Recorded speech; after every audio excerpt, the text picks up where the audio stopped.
The emergency session of the Galactic Council convened in chaos. Ambassador Thexlar's four eyes widened in horror as the holographic display showed the Krell Armada's trajectory, straight toward the third planet of the Sol system. "They're mad," whispered High Chancellor Vormis, her crystalline form refracting the red warning lights across the chamber. "The Krell are actually attacking Earth." Across the council chambers, representatives from 300 civilized worlds sat in stunned silence. The Krell were the galaxy's apex predators, a warrior race that had conquered 47 star systems in the past century alone. Their ships were biological nightmares, grown from living metal that could regenerate damage in seconds. Their weapons could crack planets like eggs, and now they were descending upon humanity's homeworld.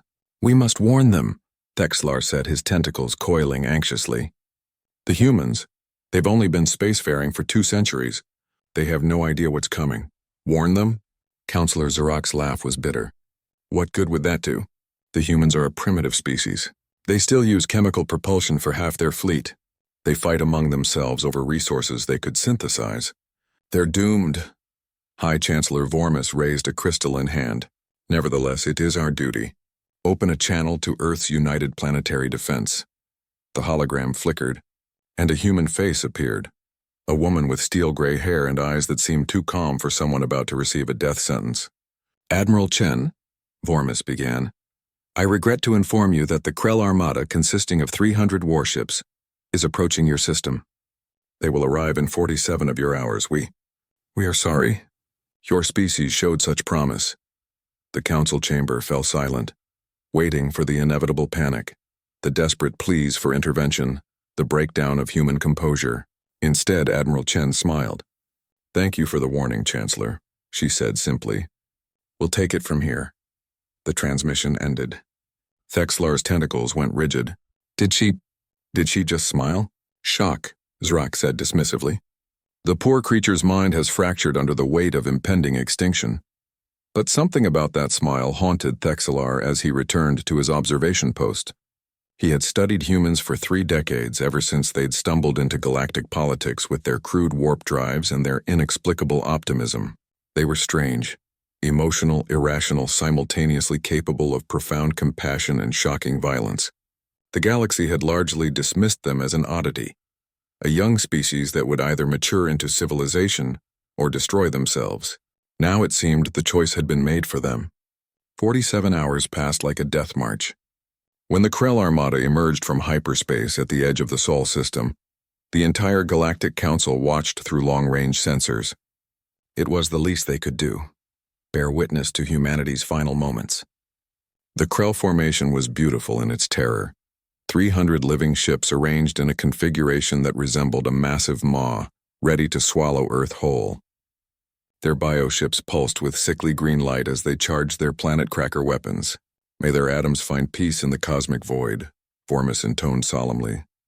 Then the humans responded. At first, the council thought their sensors were malfunctioning. The readings made no sense. The asteroid belt, the ring of rocks between Mars and Jupiter, was moving. Not drifting, moving with purpose. "What are they doing?" someone whispered. Thexlar enhanced the image and his blood turned to ice. The asteroids weren't asteroids. They were ships. Thousands of them. Tens of thousands. Hidden among the rocks, their engines dark, their weapons cold until now. They hollowed out the asteroids, Thexlar breathed. They turned them into warships. How long? How long have they been preparing? But there was more. Earth's moon suddenly split apart like a flower blooming, massive sections of its surface rotating away to reveal a structure underneath. A weapons platform the size of a small planet, bristling with railguns that hummed with enough electromagnetic force to rip holes in space-time itself. Mars followed. Its polar ice caps weren't ice at all. They were armor plating, and beneath them, missile silos opened like the eyes of an awakening god. "This is impossible," Zarok stammered. "We've been watching them.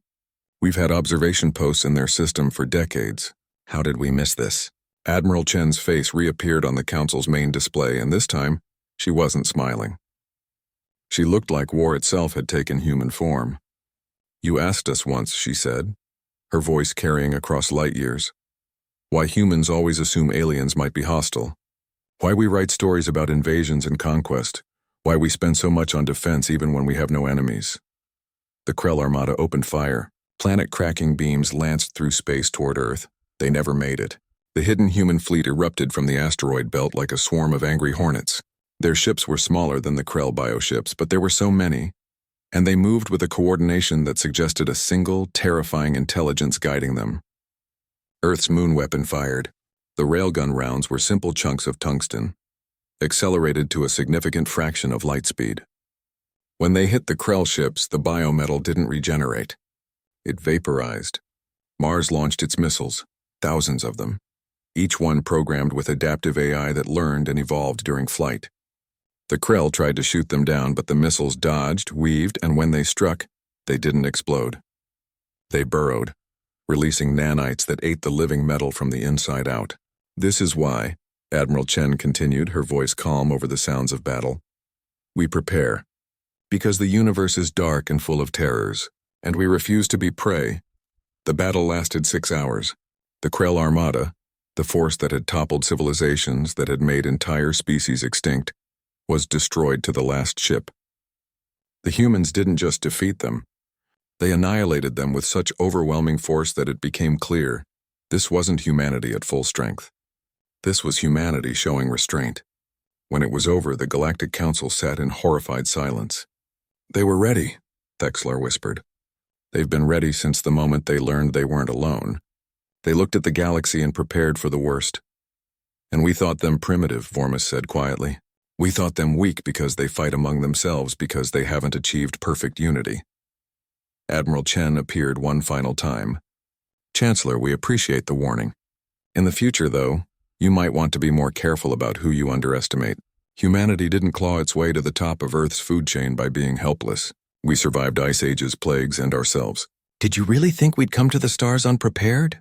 She paused and that smile returned, the one that had haunted Thexlar. The question you should be asking, she said, isn't why we were ready. It's this, what else are we ready for? The transmission ended, leaving the Galactic Council to contemplate a terrifying new reality.